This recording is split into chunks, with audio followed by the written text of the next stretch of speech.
खाली घर का रहस्य, the adventure of the empty house. 1894 का वर्ष था। लंदन की गलियां धुंध से ढकी रहती थीं, जैसे शहर खुद किसी पुराने शोक को ओढ़े हुए हो। ठंडी हवाएं हड्डियों तक उतर जाती थीं और उसी ठंड की तरह मेरे जीवन में भी एक स्थायी सूनापन बस गया था। मैं, डॉक्टर जॉन वॉटसन, अपने छोटे से क्लिनिक में दिन गुजारता था, मरीज आते जाते, लेकिन मेरे भीतर कुछ टूटा हुआ था जो कभी जुड़ नहीं पाया। 3 वर्ष पहले, 3 लंबे न खत्म होने वाले वर्षों पहले, मैंने अपने सबसे प्रिय मित्र शर्लॉक होम्स को राइखेनबाख फॉल्स की गर्जना में खो दिया था। उस दिन केवल एक इंसान नहीं गिरा था, बल्कि मेरी जिंदगी का उजाला भी उस गहरी खाई में समा गया था। अक्सर अखबार हाथ में लेकर बैठता और अपराध की खबरें पढ़ता। हर खबर मुझे याद दिलाती, अगर होम्स होता तो ये मामला कब का सुलझ चुका होता। लेकिन होम्स अब सिर्फ यादों में था। उस शाम भी कुछ अलग नहीं था। मैं खिड़की के पास खड़ा बाहर देख रहा था।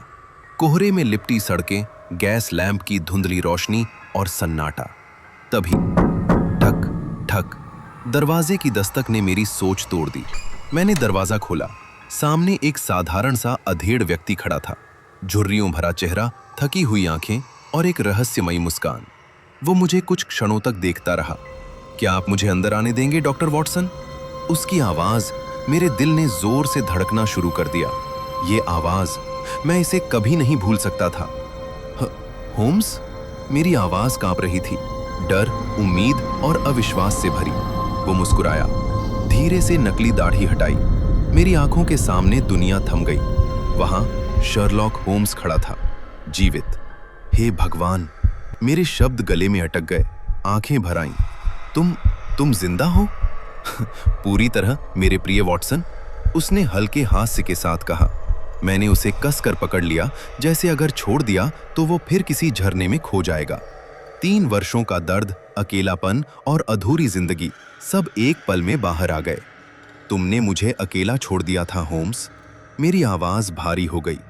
मुझे माफ करना, उसने गंभीर स्वर में कहा। यह जरूरी था। हम बैठ गए।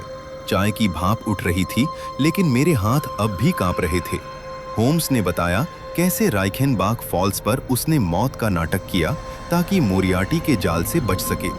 कैसे वो दुनिया से छिपता रहा, अकेला, सावधान, हर पल मौत के साए में। लेकिन मुझे क्यों नहीं बताया? मैंने टूटे स्वर में पूछा। उसने मेरी आंखों में देखा। क्योंकि मैं तुम्हें खोने का जोखिम नहीं उठा सकता था, वॉटसन। उस पल मुझे समझ आया, ये सिर्फ एक महान जासूस नहीं, बल्कि एक सच्चा मित्र था। होम्स की वापसी का कारण एक भयावह रहस्य था। रोनाल्ड एडेर की हत्या। एक बंद कमरा, कोई हथियार नहीं, कोई रास्ता नहीं, फिर भी मौत। जब हम एडेर के घर पहुंचे, वहां का सन्नाटा चीख रहा था। मां की सिसकियां, पिता की टूटी आंखें। मौत ने उस घर की आत्मा छीन ली थी। होम्स कमरे में घूम रहा था, शांत, केंद्रित, जैसे हर दीवार उससे बात कर रही हो। यह हत्या कमरे के अंदर नहीं हुई, वॉटसन, उसने कहा। मौत बाहर से आई थी। छोटा सा छेद, एक अदृश्य रास्ता, और सामने वो खाली घर। उस सुनसान घर में कदम रखते ही रोंगटे खड़े हो गए। धूल, अंधेरा और मौत की गंध। वहीं से अपराधी ने निशाना साधा था। उस रात हम उसी घर में छिपे। हर सेकंड भारी लग रहा था। सांसों की आवाज तक तेज लग रही थी। तभी एक परछाई।